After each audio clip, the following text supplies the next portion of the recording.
All right, everybody. Welcome, welcome, welcome. I see green here. Green lights. Green lights all around. Excellent. So, Right, welcome. everybody. This is Welcome. episode 67 of the Lost and Found Bin. And it's Buster's here. Excellent. Rob, Stacy, hopefully everything sounds A-OK. So, we are going in a different direction than probably all of YouTube today. And we're going to stick to what we do because why worry about that? Hopefully, we can stay away from the obvious and talk about what really matters to us right now because there's millions of other channels covering other things and there's plenty of material for that. So, we're going to go in a different direction. So, Chick, we were talking and we always talk about it sounds good. Excellent. Thank you. Thanks, folks, for letting me know. Um, and, and I think it started with Dead GPK sending out that video about Jupiter, and the whole thing's like about Jupiter being potentially a failed star. And then I watched the video itself and the composition of Jupiter as a star. So it's 92% hydrogen. Our sun is 91%. It's 7% helium. Our sun is 8%. It's 1% other, and the sun is 1% other. So I did some digging, Chick, and it's pretty funky because you have like Scientific American. I went to Wiki, I went Scientific American, I went to all these places that were basically saying it's not going to be anything like it. The way it was formed isn't the same way. There's just it's just not a brown dwarf or a binary system whatsoever. However, if you go into Scientific American, and I have the link inside of the chat, I have it pulled up, I believe, on the screen right now, at least the header.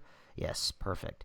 And if you go deep in the article, which most people don't do, you have Alex Rudolph of the physics department at Harvard Mudd College explains on this important point.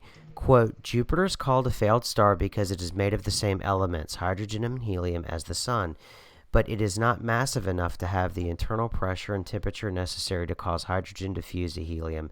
Don't worry, I won't go too far on this stuff, guys. The energy source that powers the sun and most other stars. However, Jupiter has only about 0.1% the mass of the sun, as it is definitely not a star. We can't really call it the solar system. This solar system a double star. It is interesting to note, however, that more than half of all stars in the sky are part of a binary, triple, or higher multiple star system. Binary being the most common, so our star system is, they say the sun's a big loner. And it's said, as for why Jupiter failed to become a star, it probably, meaning they don't really know, it probably had to do with the accident of the sun grabbing most of the mass early in the formation of the solar system. So, why that makes it so interesting to me, why we don't have a binary system, and we're going to get into the esoteric significance of Jupiter is what I'm building up to, and why we've either called Jupiter or Saturn either the black sun or the alternative sun, and the esoteric significance of Jupiter.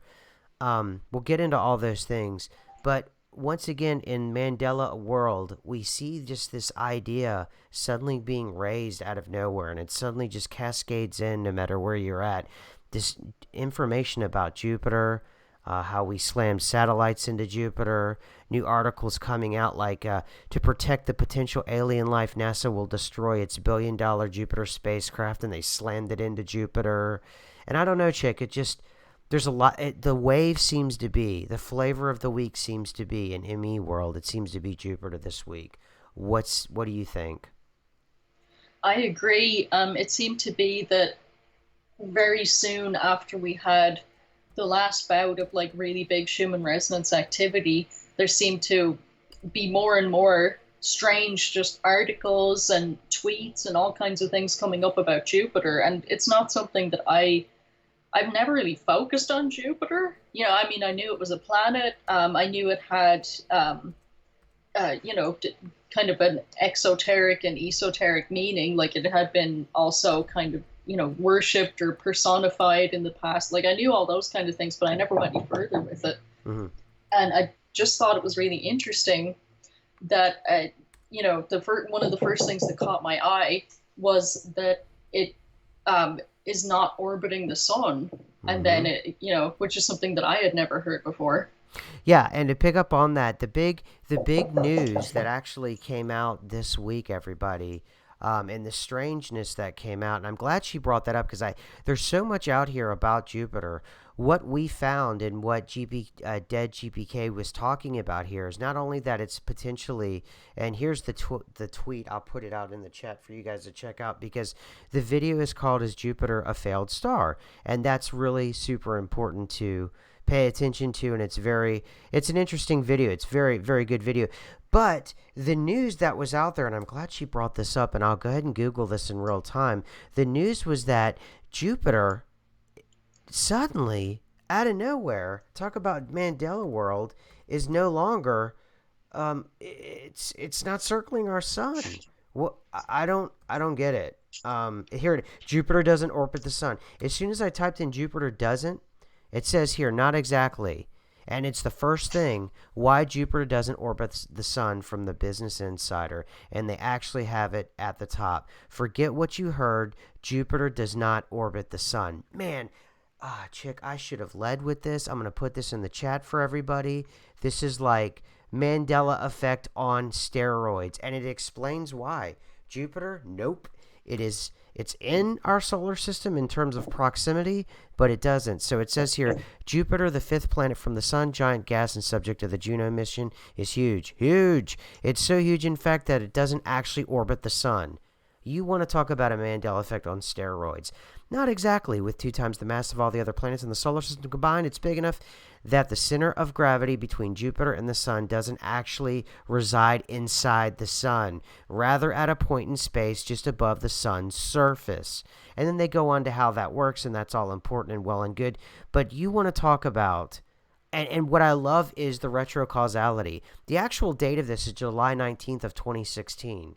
Now you're telling me something this massive. Back in the 2016, the hot heydays of when Emmy was just crashing to the shores of at least this wave that everybody's watching right now, this would not have been picked up. All the big channels from back in those days would have picked up that Jupiter is not orbiting the sun. That's a massive Mandela effect in my world. It blew me away, to be honest, because like it's something that we would have heard about at some point. If that's just, oh, that's how it always was, how do you not know that?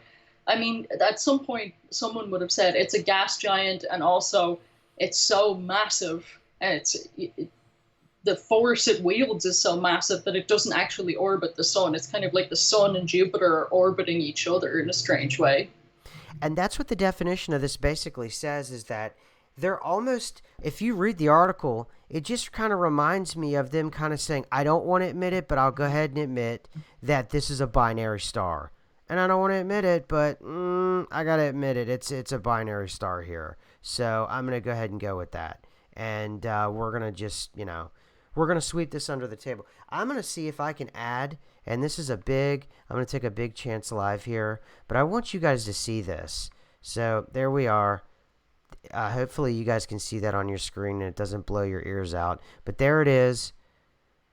Forget what you heard. Jupiter does not orbit the sun. It just blows my mind, and I don't know what to make. I don't know what to make of it, but there it is. I'll take it down right now. I just wanted the visuals for people to see that this is what Mandela effect world is like. It's weird. It's just, it makes no sense whatsoever. It's so bizarre, and I don't get it. What do you think, Chick? What do you think? I don't know. I mean, it's just as strange as so many other things that we've come across, and and that was the first one that really caught my eye. And then there was all these other just tweets and articles and all kinds of things coming in about Jupiter. I had them lined up. Hang on one second. Let me see if I still have them here somewhere. But yeah, the amount of things going on with Jupiter. There was another tweet here that actually I had forgotten about was the disclosure of Jupiter having 79 moons. Oh, what? Jupiter, Yes, 79 moons? yeah, that was something else that they just casually put into an Ah. article as well. It's here at npr.org.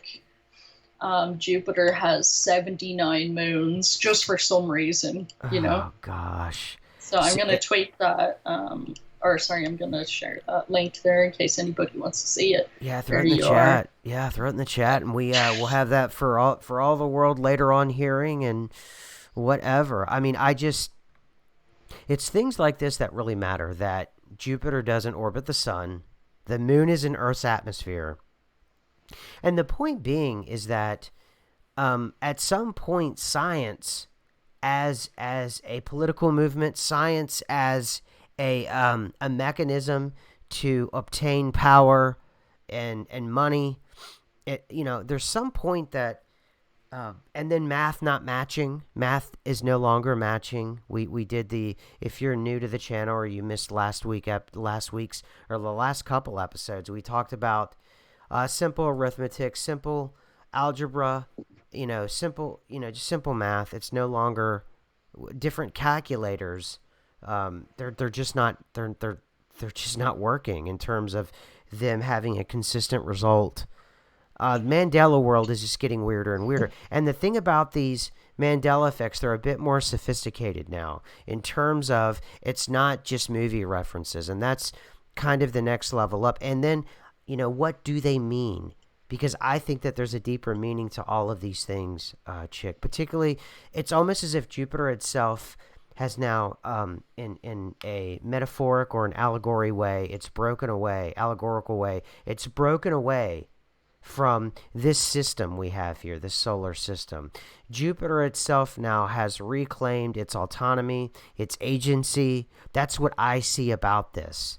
It is Lovecraftian, Stacy, and it is so powerful. And I hope, Joshua, about the sensationalness of the channels, the findings that we find. Um, I hope we're not sensational as in other channels. Like there was this one channel, just side note, I won't say their name. They literally said that something awful, the B word, I'm not going to use the B word as in, kaboom. They were saying that was going to happen all over the U.S. And right before that, before telling you all that, they wanted to sell you, I think, supplements. So this is not that kind of channel. The kind of sensationalism we're talking about is more down to earth. We're not trying to make you fear for tomorrow. In fact, like we said, this is we're talking about most of ours are retrocausal, meaning they've already happened in the past. So apparently we've been living with these MEs for a long time. So among many other things that sets us apart from those kinds of channels in terms of sensationalism, our sensationalism, we try to back it up with things like this, Business Insider, Wall Street Journal, NPR. If you pay attention to the mainstream news, it is weirdo world out there. And we don't try to scare you for tomorrow and saying awful things are going to happen, and to survive, you got to buy the supplements. So, Chick, take it over. Um, I agree. There has to be some reason as to why Jupiter is being pushed into our attention, and I, agree on the other point too. Like why focus on this constant drama and this constant, that kind of culture? I mean, I personally I've heard channels say that it's the end of everything since at least 2012, nonstop, and that's been a couple of years now. So it's just like, okay, at this point the panic and the drama needs to stop. Obviously it's not happening, and we know more than most that bad things are not happening because we just shift away from them. I mean, on a huge cataclysmic scale. I mean, obviously smaller level bad things occur in life, but I'm just saying that the panic culture is, the more years it goes on, I think the more people kind of fall away from that and say, like, oh, okay, this is just to keep people constantly panicked and nothing ever actually occurs. It just keeps you in a constant state of emotional deadlock Yeah. so that you can't look around into anything else that's going on. And I mean, another Jupiter tweet that showed up on my timeline for no apparent reason, which may have something to do with, whatever the significance is, however we interpret that, is Jupiter, Saturn, and the moon are to line up in the night sky this week. Hmm. And that is from physicsastronomy.org. So it's going to be a very unusual alignment of the planets. It says the night skies of August full of celestial wonders, including they're expecting meteor showers, etc. But Saturn, the moon, and Jupiter all lining up. And how obviously there's so much buzz about Saturn and what Saturn means. What is Saturn? And the moon too has got plenty of stories about it. And then we throw in Jupiter. I mean, that's kind of a cocktail of, we could go in many different directions of trying to figure out the significance of that. Brilliant. And Dead GPK brought up something for people who are new to the channel. The idea is that we say, like I have on Twitter, part of my handle is Orphan of Sagittarius, and an idea is that there's a Mandela effect that points to, was it, I can't remember, was it Sagan saying that we were in Sagittarius's arm, and he points to it, and there's actually residue that our solar system was, in the arm of Sagittarius, and now we switched to the arm of Orion. So we said we were in Sagittarius, now we're in Orion. So if anyone's new and they're wondering why we say here in Orion, that's what we mean. Is that and now we're actually in Orion Spur, so that actually has even changed now. Now that adds to sort of the strangeness that you get in the changes of like Jupiter now proclaiming its autonomy. But again, a lot of these kinds of things is very metaphorical, I believe, at this point now, and we can't look at just the literal and end it there. A lot of other channels do that, and they just end it there. I don't think that. I think that it's a matter of process and a matter of understanding. And another thing too about what you were talking, I want to pivot off what you said there, Chick. I think a lot of maybe fringe culture or YouTube culture, I think the constant state of fear, maybe one day I hope, and maybe this is just hopeful thinking, will eventually get out of vogue. Where the constant state of someone jumping on at every headline and saying the world's going to end by my supplement, or the world is going to end by my this, hey, what's up, prelim? Hey, what's up, everybody? It is hopefully that ends. And we can actually say, hey, here's some changes. And we're not actually prescribing anything that's going to happen in the future. And in fact, oftentimes we prescribe what's happening and give our opinions in sort of a retrocausal fashion.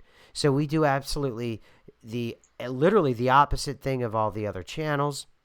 I'm not talking about most of the Mandela Effect community. I'm talking about really, really big channels. And it's a formula at this point. And there's about 3 or 4 different narratives that happen on YouTube in particular. And what they do is that they go and they scour whatever's real hot that day, and then they'll give you their deeper insight to whatever it is, and it'll usually be along the lines of 3 or 4 separate narratives that you probably all know by heart. And it has to get boring at some point. Versus, I don't have any narrative. We're just guessing along with you, and oftentimes, like we got from Dead GPK, we get the information from the people, from you guys. So it's truly like a communal thing, and we give you the total credit. We if we miss someone, I'll come back and say, we missed you. I'm sorry, and that's how we do it here. That's how this channel works, and it's I would hope that it's refreshing. And also, too, there's no danger in Jupiter proclaiming its autonomy. There's nothing, fearful about that because, one, it's apparently happened in 2016, and two, Jupiter is really, if you go back, as a primordial god far before even the Egyptian empires and the Sumerian empires. And that video I sent over to you, Chick, and that guy, he goes through the history just brilliantly, tying Rome back to Greece, back to Egypt in the primordial times. And it was just and what Jupiter was, and Jupiter Zeus, and Jupiter represents the liver and all these other things. And I thought the liver, how powerful, because if Jupiter represents the liver and Zeus and all these other things, that it represents some of the major things that have actually changed in the Mandela Effect community. One of the physical changes is the liver that we've talked about, for more than a year or so. Yep, it's true. It was very interesting that there was that connection to the liver, and I didn't even know it had that connection. But on many levels, it kind of makes sense to me of that when you are not feeling, um, it's not like not feeling confident, but you're not feeling in I guess power of your own life or in control of your own life. A lot of people will internalize that stress, and a lot of people will go into their tummy, their kidneys, their liver, like that kind of area. Hmm. And that's what this guy was getting into, is like physical effects that line up with the significance of the liver and Jupiter, and how he even got into something that I've always pondered is how come like the nasty people live forever and the really nice people, often have bad health and die. And he was saying it was very much connected, at least in his where he was coming from, with kind of the judgment of Jupiter. Is like because the people who are nasty don't feel bad about what they do, they're not carrying that inside of like the liver, kidney, like stomach region. So they don't, it basically disease doesn't manifest there because they're not holding anything bad in there. Whereas like the Hmm. nice, sensitive person who's really good that tries to help everyone, they feel bad about everything, or they feel so much about everything, empathize with everything, and they hold all of that inside, and it actually can turn into disease if it's not dealt with accordingly. Yeah. And I was like, okay, that makes sense. So a couple things. Thank you for the awesome donation, Stacy. All the money is going to go to a webpage where we all can hang out together and with like-minded people. Super chats right now. I keep having to do other work, but I do have the Patreon page ready to go. I'm gonna get that up here very very soon, and as soon as I do, we'll start talking about putting specific content on the Patreon page to help pay for a free webpage where people can have access to the library, people can have access to different kinds of archives, people can have access to a chat. Eventually, if we could get enough power on it, I'd like to do some kind of video streaming on there. That's what we want to do with that. And it will be set up in a format of one, two, or three kind of videos, but we haven't really settled on that yet. So anyway, the point is, thank you, Stacy, for that. All of this will go to that. It won't go to lush and rich vacations in the wilds of Wisconsin, which I was accused of doing once with our money, which was kind of interesting at Madison, Wisconsin, that I was partying down there, even though I was actually going there for a class that I had to take. So that was funny. Anyway, that's a side note. But along with everything else, because Jupiter, you'll notice here I just put up here Jupiter just got slammed by something so big we saw it from Earth. It's dated August 8th, 2019. It's from CNET. And I just put it up on the screen. Hopefully everybody can see it and the sound is okay. Um, you know, if a lot of people were really worried years ago, I think, and I'll look at the exact dates, but they were very worried about we slammed the Juno mission back in February of 2018. We slammed a satellite into Jupiter on purpose, chick. And they were worried. Some people were worried. And of course, I'm sure a lot of people made a lot of money making people very worried about this, but nothing ever happened. But they slammed it into Jupiter. And now this is made of gases that are combustible. And people have always wondered, could you ignite Jupiter into a second star and create a binary star? And I'm sure at that moment it would absolutely take out everything around it as it ignited. And some people have even pondered there have been secret missions to shoot nuclear weapons into Jupiter to see if they could turn it into at least a brown dwarf. Um, I'm not surprised at all by that. They're going to crash a second probe into it, and it's just like throwing a match into a massive pile of gas, and you're mhm. hoping that the match is so dwarfed by the gas that it somehow doesn't all completely ignite. But yeah, I seriously question some of these things. It seems like if there's anything that can be interfered with, there's a certain element on Earth that insists on interfering with it, no matter how bad it is for everyone. And Right. I would even say that some of those people were the ones that started up CERN. But yeah, I'm not surprised that they're trying to do that. That's probably causing all kinds of chaos and havoc that we don't even know about, but thankfully shifting away from and not having to deal with. And that's kind of important because Jim, I'm a puddle duck. It says, ancient Egypt identified Orion as the way to the other realm, and that's very interesting about us shipping to Orion because Chick and I we were talking earlier this week about that idea of Orion equaling death, and that Orion equaling death, and that because we are in Orion, we're starting to see a lot more white in terms of white rainbows and things like that, and just oddities like that, and that's why I put it in there because that was a very ham-handed shift. I do apologize everybody for that, but Chick, we were talking about that too, and about Orion itself, and it being this kind of place where it's very shifty, you know, you can look at Jupiter and we're slamming satellites into Jupiter. We're putting nuclear weapons into Jupiter, allegedly, and Orion being a place that equals the other side, a portal, the afterlife. And we talked about white rainbows, and then I went ahead and I pulled up, and I wanted to read this out. Since we were talking about this earlier, Chick, I pulled it up, the Wikipedia page on the color white. It says here, in some Asian and Slavic cultures, white is considered to be a color that represents death. White also represents death in ancient Egypt. Huh? Representing the lifeless desert that covered much of the country. Black was held to be the color of life, representing the covered fertile lands, interesting, created by the flooding of the Nile and giving the country its name, Kemet or Black Land. So we're talking about soil here, and soil grows life because it grows the plants that you survive on and the cattle can live and all that. In China, Korea, and some Asian countries, white, or more precisely, just the whitest color of undyed linen, is the color of mourning and funerals. And then it goes on and on with that.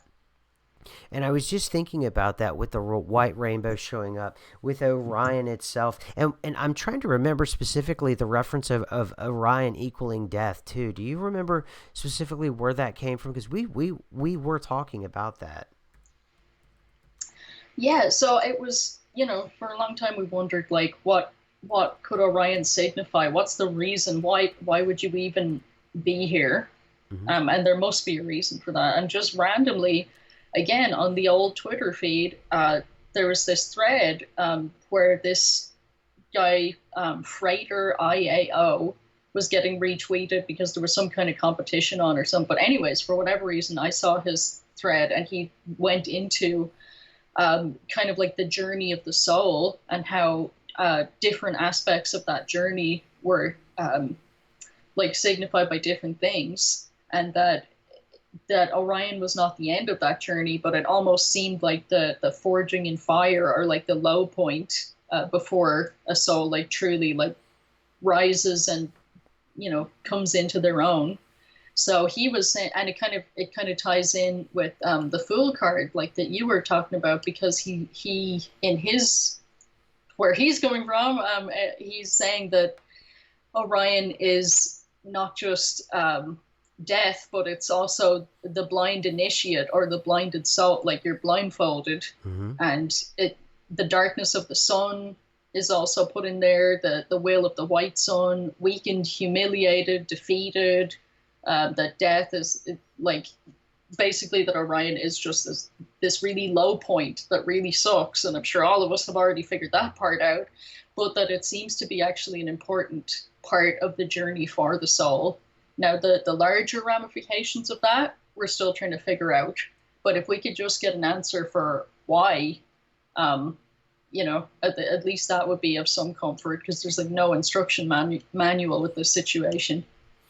I almost feel like the Mandela effect at this point. We did go through the massive shift from Sagittarius into Orion, and in that way, we did as a Emmy community, we did go through collective dark night of our souls, kind of in a collective way. And now that we're here, we're almost, we're equipped with the tools of this second vision in a lot of ways. And I talked about ME as kind of a mystery school, and the power of what a mystery school gives you, because there's two components that to me make a powerful mystery school. And one of the components is being able to obtain a kind of data that people cannot see, or people cannot comprehend in a certain way.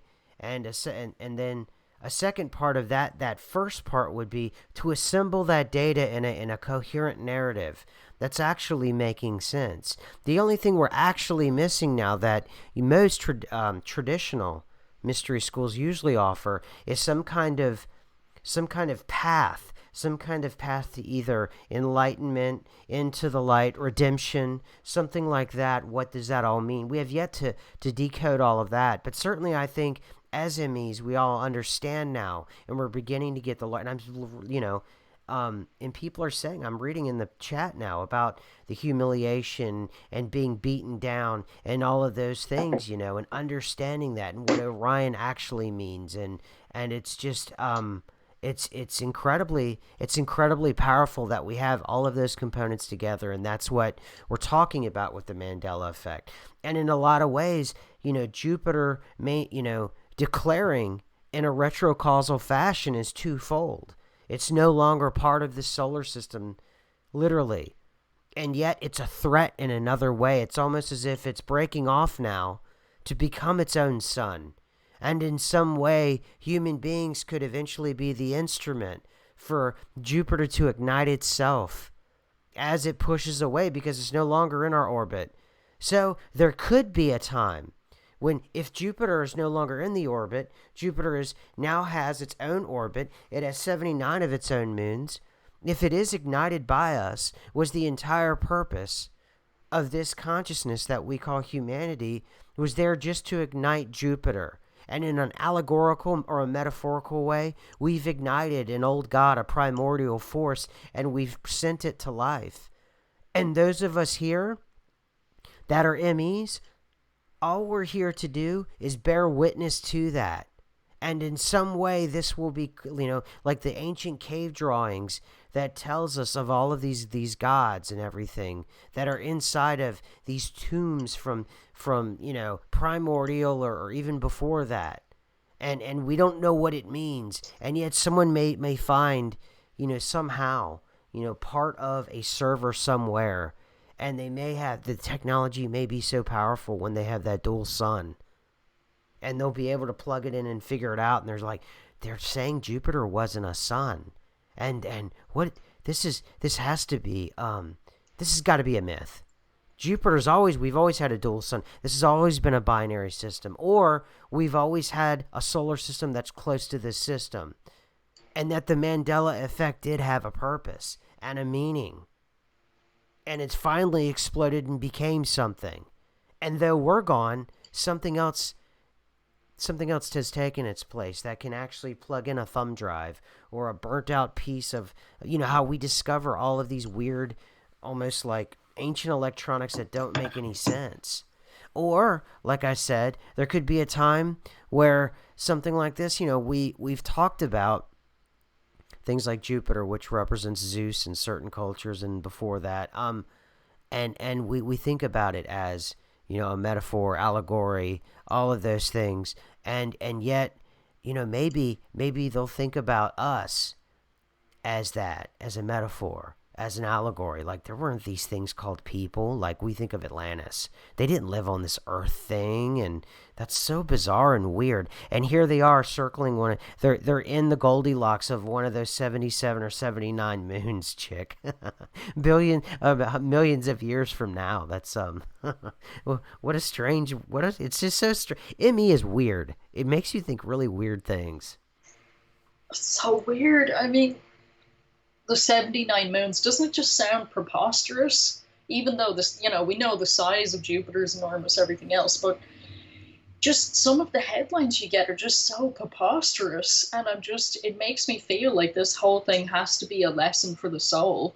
It has to be some strange, like, tempering, or teaching us to have temperance, or teaching us to have strength and patience with, like, what we're hearing. Because, on one side of it, it's humor, It's like that Seinfeld kind of thing. And then on Mm-hmm. the other hand, it's like it can be very dark and distressing and, emotionally distressing and everything else. And it seems to be a constant scales like that, like a balancing scales or a balancing act with the effect is like, it seems to be like the Joker, the jester kind of consciousness. And it also seems to be very strange and threatening in a way. And it's just like when you don't have an instruction manual and you're just slammed up against that, it's like, what are you supposed to learn from that? What does it mean? Are you trying to like just overcome it and not have anything phase you and just be bigger than all the problems around you? Or is there something deeper, like between the lines, that we need to figure out and internalize? I don't know. I feel like this is like a level. Orion is like a really hard level of a game where there's no cheat code and there's no forums on how anybody beat the level, and you're just like, losing your temper trying to figure it out, or at least Hey, that's how I feel. well, how about this? And not only that, it's not even stable. The code isn't even stable. Not only can't you figure it out, the code keeps changing. I mean, we slowly have Jupiter pushing out while the moon is moving in. And it's almost as if sides are being chosen in some weird galactic way. And all the chips are being cashed in. And even here on Earth, the lunacy that's the absolute lunacy that we're seeing. And oh, by the way, everyone, more earthly things. Can we get some thumbs up? Some thumbs up. And if you're here, please subscribe. Tell your friends about it. We try to be very, very different in our approach about this. I think you see this by now. Anyway, the little housekeeping there. And someone mentioned that it's a very bad idea to try to make any kind of money with like super chats or anything like that. I get the point. That's why we're trying to do the Patreon and do some work over there on Patreon to help pay for the webpage. So point taken, and we will try to do that. However, the super chats are very, very appreciated. However, if you don't want to do that, you can do a thumbs up because it's free, and that way you're actually helping. Those thumbs up get us into this system that doesn't want us. It's rejecting us. And if you like content like this, please give the thumbs up. And if you want us to keep going like this, it has to show that it's not for naught. So I also, one thing about all of our journeys and how we all talk about this, Jupiter becoming independent from the sun, the moon being in Earth's atmosphere, Andy Warhol being on the moon, the preposterous Mandela effects that no one else talks about. Preposterous Mandela effects. And all of this, and the way that we go round and round with each of our episodes, Chick, and Buster, and everyone else that we talk to on YouTube, whether it's Dead or Dead GPK or it's Dark Wolf or whomever who helps Stacy, whoever helps contribute like in the background sometimes with some of this stuff. And if I missed anybody, I mean, no, I truly mean all of you. Thank you. But I found this one channel called Planet Weird, and they have this. It's called Hellier, Hellier, and it's like a 5-part. I don't know what, but it's paranormal. They're just doing straight up paranormal. But I loved their state of mind because their idea is the vision that we have here. Nothing is in a vacuum. We're not saying Mandela effect is that's it. We only do Mandela effect. Because we don't. Because you know what? I'm going to pull it up right now. We do Mandela effect. We do paranormal. We do anything that will better help us understand what's happening in the world around us. And that would include UAP, Mandela effect, just any of it. Absolutely, And this channel, they were talking about using these different methods that seemed unconventional to me, like using tarot and different methods like that inside of their search for this like goblin thing. And it seemed to me to be more I forget the kind of study whenever you look for Yeti or you look for it's zoological, and I forget what that term is called. But anyway, the point is they were on that kind of journey, right? And it was a real interesting. And they put down that kind of philosophy, and I was so happy to hear that another channel was doing that. Although they're more paranormal. However, their methods and the way they think about using the methodology reminded me so much of what we do here. And it was so important to finally hear another channel. And the channel wasn't trying to scare people and, scare the money out of their wallets or scare them so they become this de facto totem of salvation. So you have to come back day after day so they can tell you that, this is how it's going to work and how you can survive the next day. That wasn't the mode, just like us. We know just as little as anyone else, and we throw out our ideas. But it's called Hellier, and it's about the town. There's a town in, I believe, Kentucky called Hellier, Hellier. And what it ends up is they end up not actually finding the goblins. And to me, they sounded actually like, and that's why I brought up Tom DeLonge's tweet. What was it, yesterday, I believe? And it sounded more like, aliens because, it sounded like interdimensional. Cryptozoology learned to fly. Thank you so much. Cryptozoology. And I think cryptozoology is important because at one point panda bears were cryptozoology, and people were like, that's just ridiculous. We found all the bears, we got all the bears. And then suddenly they found cryptozoology. But thank you, everybody who's plugging up cryptozoology. Thank you. But so that's a side note for everybody. I thought that was just a cool approach, and it was our approach that you don't leave anything in a vacuum. They were willing to listen to paranormal. They were willing to listen to cryptozoology. They were willing to try tarot. They were willing to try esoteric or the occult or all of those things. And they were incorporating all of that. So I thought that was really cool. But also, too, I wanted to bring up the Tom DeLonge thing here because as you can read in his tweet, it says, yes, many senators have been briefed on UAPs. If they say they don't know anything about the subject, they are either A, lying, B, or they need to be given the briefing. But there's a strong group that now know how enormous and unnerving the issue is. And I thought that was interesting because it pulls all of this together kind of with Jupiter. And, Bruster, see, we're simpatico. Holographic reality, consciousness, UFO, UAP, astrology, astronomy, tarot, gematria, numerology, unexplained phenomena, the Mandela effect. All of it is related, and all of it goes back to Gateway. We're dealing with Gateway, the Gateway Process CIA FOIA document. If you're new to the channel, check it out. We have it in the playlist. We've done now an exhaustive, just research, deep dive into the Gateway CIA process. Please check it out. And it's just really cool now finally to see that kind of concept, come across the wire like that. Mm-hmm. And I'm glad. I mean, I know there's a lot of people who are like, oh, Tom DeLonge is gatekeeping or he's this or he's that. And I'm like, well, at least he's tweeting about the situation. I'm like, in these kind of situations, you don't, whether you do or don't personally like the person, is not really what it's about. It's about, is that person brave enough to stand up and be ridiculed and be laughed at or be, by people that don't understand? And then the situation can change, and all of a sudden Tom DeLonge doesn't look so crazy anymore whatsoever. And he's even tweeted about that. And I feel like even if it's somebody you don't like or they have different opinions from you or whatever it is, you can still respect when somebody is so darn set on the truth that they'll do anything to get that truth, to talk about that truth, and to stand up for it. And I feel like that ties in so much with the Mandela effect community, because all of you love the truth so much that you won't back down.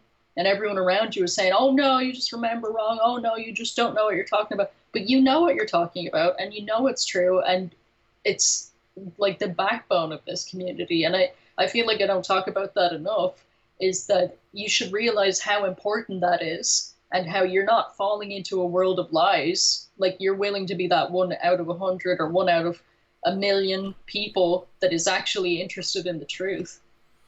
And the hardest thing too, if I can jump on that and kind of add to what you're saying, because it is true, is that some of the hardest things to do is not fall into these boring tropes that we've actually now created on the fringe. people are like, oh, Project Bluebeam. Whenever I was on Truth Frequency Radio last week, when I was talking about the UAP thing, yeah, or I was talking about actually the cities in the clouds over China. And I'm like, yeah, that could be it, or it could be a million other things. But you're so locked in, like you said, to a certain. Now it's become almost dogma that anything besides that has to be discounted, and yet that to a lot of people is absurd. And look, I said it myself.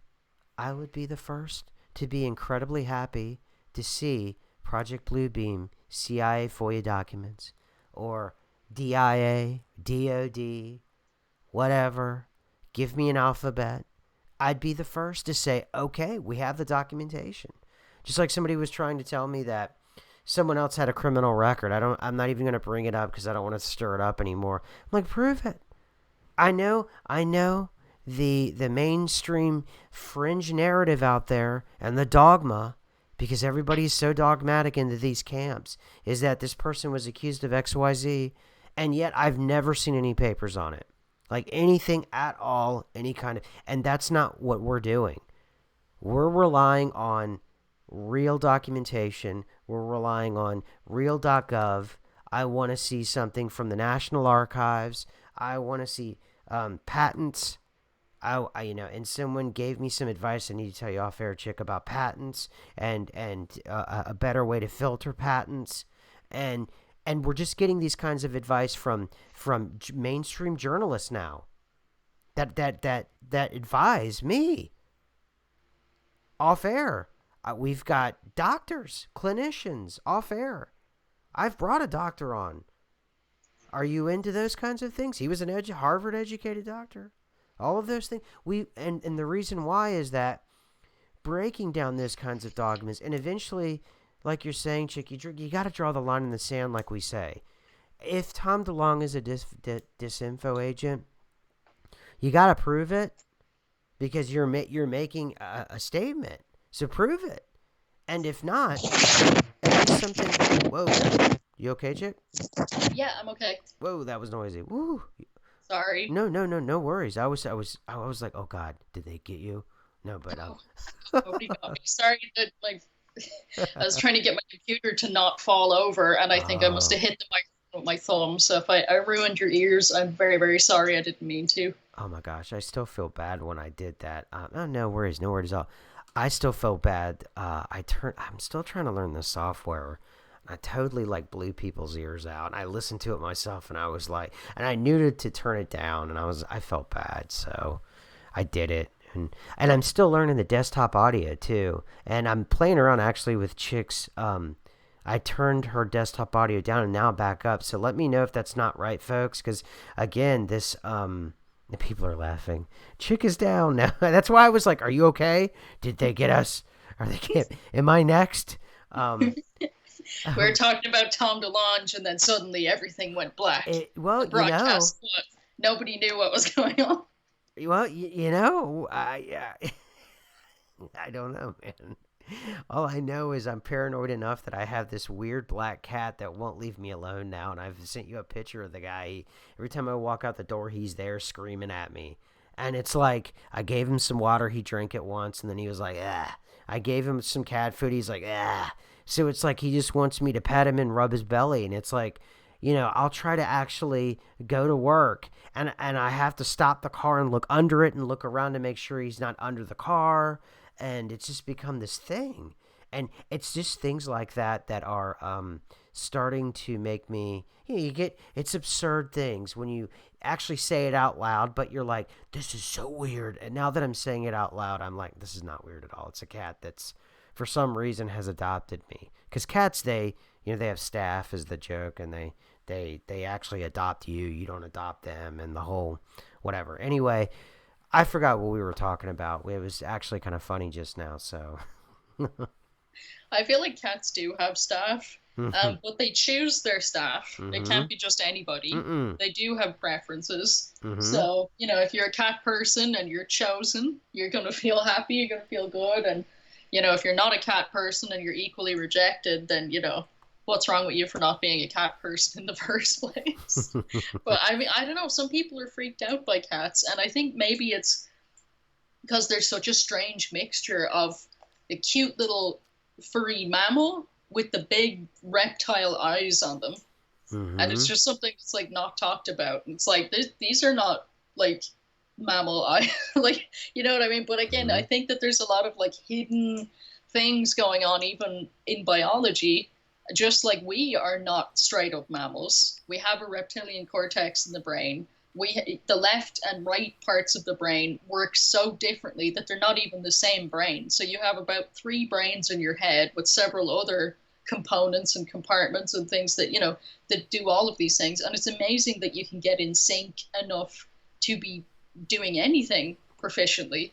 But it actually seems like the more you can get your brains in sync, the more well-rounded you can actually be, not on a physical level. Well, I suppose on a physical level too, but I really mean on a spiritual level.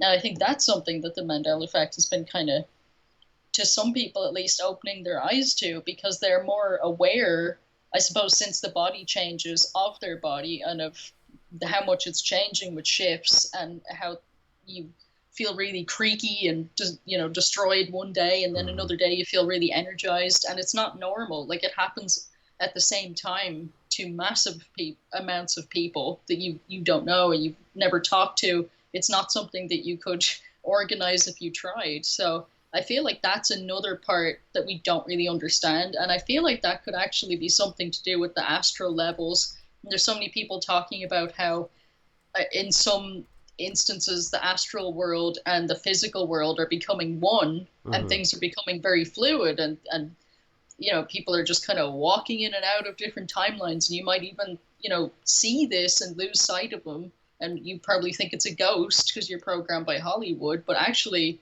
the more I look into it, and somebody was showing me like paranormal photographs the other day, the more I can't help but look at it through the lens and perspective of timelines and shifts rather than as ghosts, really. Yeah, it's a total paradigm change, and actually, somebody I recently started following had mentioned that for the paranormal community, that the Gateway document, I think, is reaching their shores now, and it is a total change, and it is an absolute disruption in the way you think in a good way. When you learn Gateway and you read the document, it acts, and what gives it the credence and the power is that it's these disparate ideas that have already existed. They've simply pulled them together in a coherent way, and then they've applied it in a way that you would expect for the DoD or the DIA or the CIA to use it. And though you can look over that, but because of that, I now look at paranormal activity or ghosts and all of those things. It's absolutely timeline shifting, it's reality shifting, it's the multiverse. We're thinning the veil. All of those things, all of this, and it makes sense. And we talked about it actually a couple years back, if you remember, Chick, when we first got on, about ghosts being perhaps in just different time zones in terms of, I don't mean like a linear time zone like your East Coast, West Coast. I mean like 100 years back time zone. That's what I'm freeing myself of the linear concept of time long ago. And you know, so that's the way that I propose and I look at, like what you're talking about when you see a person half in and half out. You're like, yeah, they're through the veil. They're piercing that veil. Like you see those cities in the sky. They've pierced that veil. That's what the paranormal, hopefully, they'll get from Gateway. I hope it burns right through the paranormal community, and all mainstream paranormal people pick up on this. And hopefully, Absolutely. and Just hopefully, sorry to cut in there, but please, yeah. ghosts don't need wind turbines. And the ghost city that you were showing most recently had wind turbines. Ghosts don't need turbines, not in the conventional sense that they were understood or portrayed as in Hollywood. You can see that those people are clearly alive and need to generate electricity, Mm-hmm. Yeah. Right. yet it's floating in the sky. That's a brilliant, I br- brilliant chick. And another thing about ghosts that always made me wonder, why are they in period dress? Like, the guys will look like they're from the 1800s. And is it literally like the movies where they're stuck forever with a handlebar mustache? That makes no sense. That makes no sense, right? And I don't know. It to me, it's just so strange. And they'll have like the top hat or something, and in the pictures, But I want to address as we wind down here for our hour. I do want to address Chris Asher talking about. He says here, certainly it seems to be going on with the WoW UFOs are new and ignoring 60 years of U.S. history, though. Well, that's a good that could be a good way of you of to look at it if you see the government as a monolithic thing. But the problem is, as I got deeper into my episode and dalliances with the UAP UFO thing, I learned what the government is a pack of fiefdoms, of semi-autonomous organizations that have, if there's, and some of them are totally autonomous, and if they're private, and they can do whatever they want, and they have an army of lawyers to weave the existing system as it is in terms of laws, or they can just go off site and leave America altogether and do what they have to do.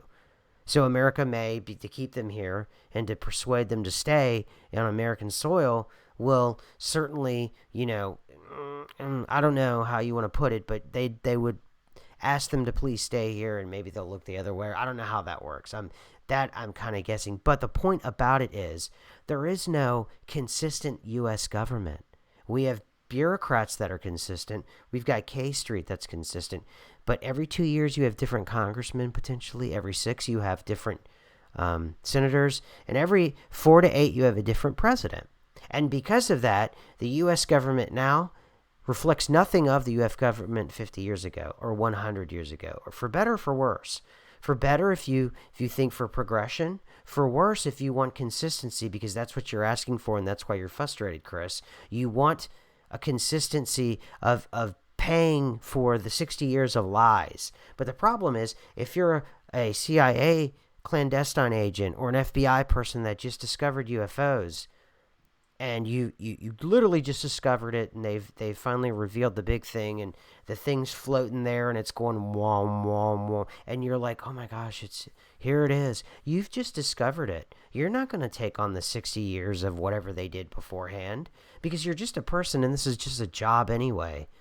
So there's no counsel to say, okay, we are the U.S. government, and we're going to take this on. And we're going to take on the pain and suffering of the last 60 years of silencing people, or offing people, or people disappearing, or cattle being sucked up into the sky. There's nothing like that exists. And I think that can also transcend a lot of people who, if they wanted to take the time to understand actually how the government works, it would alleviate a lot of their frustrations, because the government is literally just people that change constantly. The personnel is constantly changing, and it was designed that way. And I know other channels, they call everybody a shill or whatever, but at some point, you draw a line in the sand and you decide just to decide it, if you're gonna pay attention to someone or not. And I've decided to listen to see what Tom DeLonge has to say with his tweets. But I'll also listen to a dark journalist. I like dark journalists. I also like Richard Dolan, because I want to see what everybody has to say, because I don't know what's going on. And frankly, it sounds to me like people, quote unquote, even on the inside, they only get a piece of the overall puzzle. But the U.S. government, quote unquote, really is a hodgepodge hot mess of different people going in and out, because all it is a series of careers starting and ending. There is no government in terms of like this beast. It just goes in and out, and then people they stay in long enough in a bureaucracy or whatever it may be, or Congress, where they get their pension, and then they're out, and that's it. That's all it is. It's kind of scary if you really think about it. So we're winding down. The hour's up. I appreciate everybody. We had almost 100 watching. Again, can we get some more thumbs up? Super chats, obviously. And we will be putting together, I promise, I keep saying it, I will get to the Patreon page. And thumbs up before you go. Any closing words? Yeah, I am definitely, and we spoke about this privately too, trying to put more thought into what is the oppositionary force, because like a lot of the fear channels that keep saying, oh, terrible stuff is happening by my supplements, they they do push that there's this monolithic threat coming through bureaucracies or through different governments or through different treaties or through through the military industrial complex, whatever. But when you go into the simulation factor of all this, how this is a holographic reality, it's a, in many instances, Orion seems to be a simulated reality. One has to wonder if the state, I don't even want to say the words lined up together because I don't want the algorithm to get us, but the state that would be interested in that, the state that has depth, that might be silencing people, might be more akin to like the programming, the architect, the kind of matrix aspect of it, rather than being so reliant on being a organized human force. Because I feel like in Sagittarius, it was very much an organized human force. It was very messy, as it is when you try to deal with large groups of people. But I feel like there's so much consistency in some things and so many things that look like they just run, but there doesn't seem to be anybody competent running them, that I feel like a lot of things are system run. Maybe I'm getting too conspiratorial about it, but the more I kind of open my mind to the simulated holographic reality, the more I'm like, I think AIs may be writing a lot of the music. I think a lot of the beats may be having an effect on the consciousness of people that constantly have to hear it in supermarkets and stores and whatever. And I think that the system could actually be running a lot of, governmental things, and could be running a lot of things to keep the silence, to silence anyone that's speaking out too much about things that would wake too many people up. Because the parameter of the game is not, who's in government and who's in charge and humans are your only issue. Like when you bring a simulation factor into all of it, you have to realize that people being asleep and complacent and feeding constant fear energy into this simulation is what powers it. It doesn't want people to wake up and feel good and feel empowered by having knowledge of their own. And so it's a different enemy. It's a different paradigm. And talking about paradigm, how can channels that are serious journalists that are into the UAP thing, right? They want to have disclosure and never consider anything outside of human beings, like what you were just talking about. They think it's all humans, like what you're talking about, a holographic reality, maybe humans that are on the other side. You know what I'm saying? Am I expressing that properly to say that's absolutely? The silencing force might not be coming from just people in offices here. There it is. And there's a lot of people that. So anyway, all right, guys, I got to shut it down, and we're out of here. So thanks a lot for listening, everybody. Thank you, everybody. Bye.